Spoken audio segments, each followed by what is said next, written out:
Hi friends. और ये रहा पुरी में मेरा दूसरा दिन।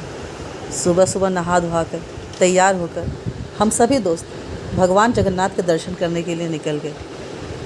मन में एक बहुत ही उल्लास और खुशी थी। जग को पालने वाले पालनहार हमारे भगवान जगन्नाथ के दर्शन का जो उल्लास था वो मैं क्या ही बताऊं। परंतु कुछ दूर पहले ही कॉरिडोर होने की वजह से हम पैदल चलने लगे। वहाँ गाड़ियों का अंदर जाना मना था, इसलिए सभी श्रद्धालुओं को पैदल ही चलकर कुछ दूरी तय करनी पड़ती है। इससे गाड़ियों की भीड़ भाड़ न होने से भीड़ कम हो जाती है और हमें काफ़ी सहूलियत भी होती है। और कुछ समय के बाद मोबाइल भी जमा हो जाता है, जहाँ के बाद हम वीडियो नहीं बना सकते। श्रद्धा और प्रेम ये ऐसी चीज़ें हैं जिन्हें देखने से ज़्यादा महसूस करना अच्छा होता है। इसलिए आप भगवान जगन्नाथ के दरबार अवश्य जाइए, तब आपको पता चलेगा कि उनके दर्शन से कितनी खुशी मिलती है। फिर हम दर्शन करने के बाद वापस निकले तो हमने अपना मोबाइल लिया और तब मैं आसपास के दृश्य का वीडियो बनाने लगी। ये देखिए, मंदिर परिसर से कुछ दूर पर यहाँ पे चूड़ियाँ, सिंदूर और बहुत कुछ मिल रहा था। आप यहाँ एक ख़ास तरह की लाल चूड़ी, जो कि बहुत ही खूबसूरत लाल होता है, अवश्य ले सकते हैं। मंदिर के बाद हम सब फिर बीच पर गए।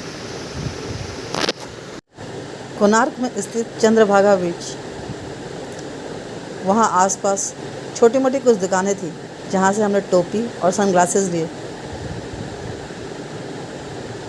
काफ़ी धूप हो रही थी, इसलिए टोपी और सनग्लासेस की ज़रूरत सबको पड़ी। हम बस से बीच की तरफ बढ़े थे। बस में चढ़ते वक्त हम बहुत खुश थे। धूप थी इसलिए हमने एसी बस ले रखा था और बच्चे पीछे काफ़ी उछल कूद कर रहे थे। ये है चंद्रभागा बीच।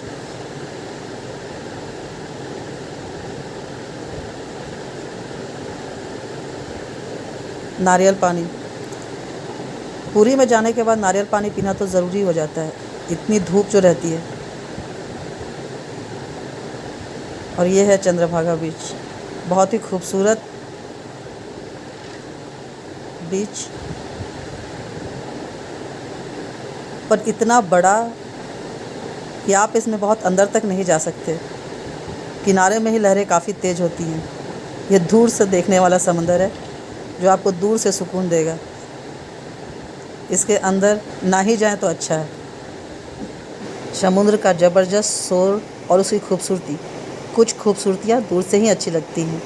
ये बीच ऐसा ही है। समुद्र के बाहर बालू और बालू में चढ़ने वाले तरह तरह की गाड़ियाँ, आप चाहे तो इनका लुत्फ़ भी ले सकते हैं। और एक बार मैंने पूरे बीच का नज़ारा लिया और मैंने जो टोपी खरीदी थी वो पहन भी लिया।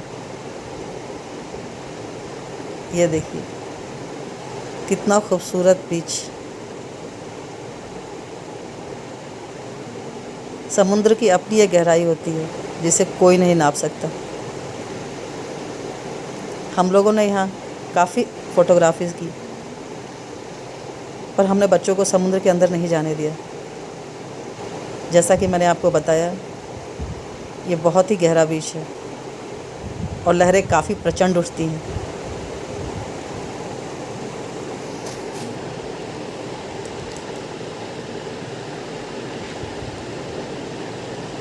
ये रहा आसपास का नज़ारा। और फिर मेरे बेटे ने राइडिंग का मज़ा लिया। वहाँ ट्रेनर थे, वो बच्चों को अकेला नहीं छोड़ रहे थे। रेत पे गाड़ी चलाने का मज़ा ही कुछ और होता है। काफ़ी दूर तक वो गया और फिर वापस लौटा। इस तरह के स्पोर्ट्स हमारे ट्रिप को और भी ज़्यादा मज़ेदार बनाते हैं।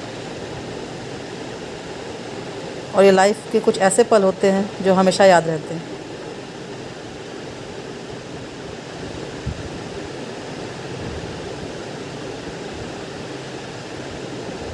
फिर कुछ और भी लोग थे जिन्होंने इस स्पोर्ट्स का मज़ा उठाया। और फिर चुस्की। इतनी गर्मी थी कि हम सबको चुस्की की ज़रूरत महसूस हुई। और उसके बाद हम फिर वापस अपने एसी बस में बैठ गए। कुछ आगे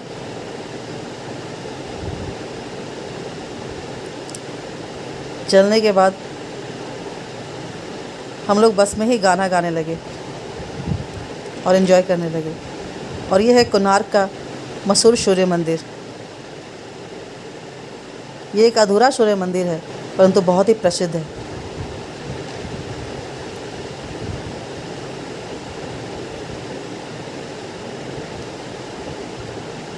धूप काफ़ी थी, इसलिए हम वहाँ बहुत देर नहीं रुके। और फिर बगल में ही सूर्य मंदिर के जस्ट अपोजिट एक बहुत ही अच्छा होटल था, जहाँ रिजनेबल रेट पे काफ़ी अच्छा खाना मिल रहा था।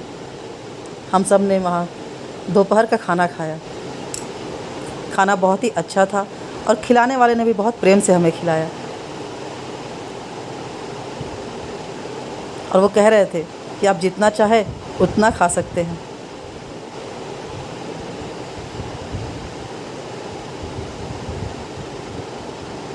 हम सब ने वहाँ बहुत अच्छे से भोजन किया और उन्होंने भी बहुत प्यार से हमें खिलाया।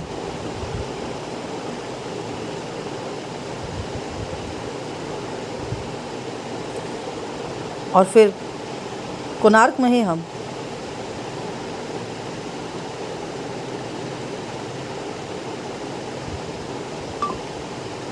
उसके बाद हम भुवनेश्वर पहुँचे। और भुवनेश्वर में गौतम बुद्ध का एक स्तूप है, जो कि बहुत ही बड़ा और खूबसूरत है।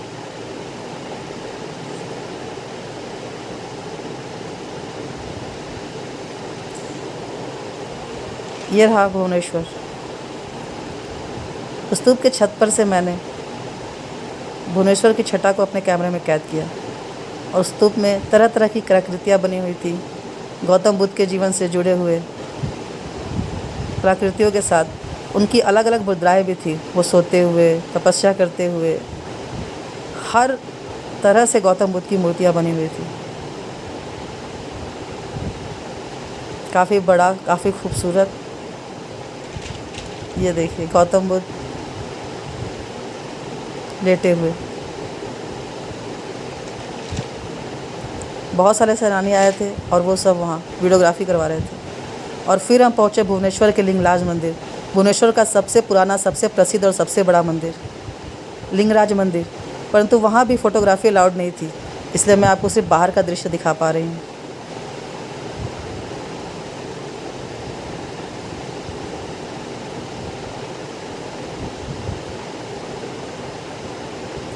उड़ीसा के मंदिरों की कलाकृतियाँ बहुत ही खूबसूरत, बहुत ही भव्य हैं और बहुत ही पुरानी भी।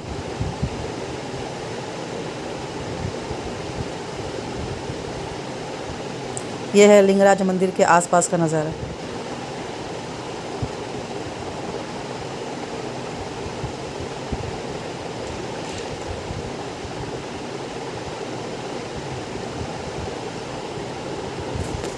अंदर जाकर हमने लिंगराज मंदिर में भगवान का दर्शन किया, जो भगवान शिव का एक रूप है। और उसके बाद आकर हम बस में बैठ गए। आज रात की ही हमारी ट्रेन थी। तो इस तरह 2 दिनों के बाद हम सब अपने अपने घरों के लिए रवाना हुए। हम काफ़ी थक चुके थे। ट्रेन में जाकर तो बस हमें सोना ही था, क्योंकि सुबह से हम सिर्फ घूम ही रहे थे। बच्चों ने टूर को काफ़ी एंजॉय किया।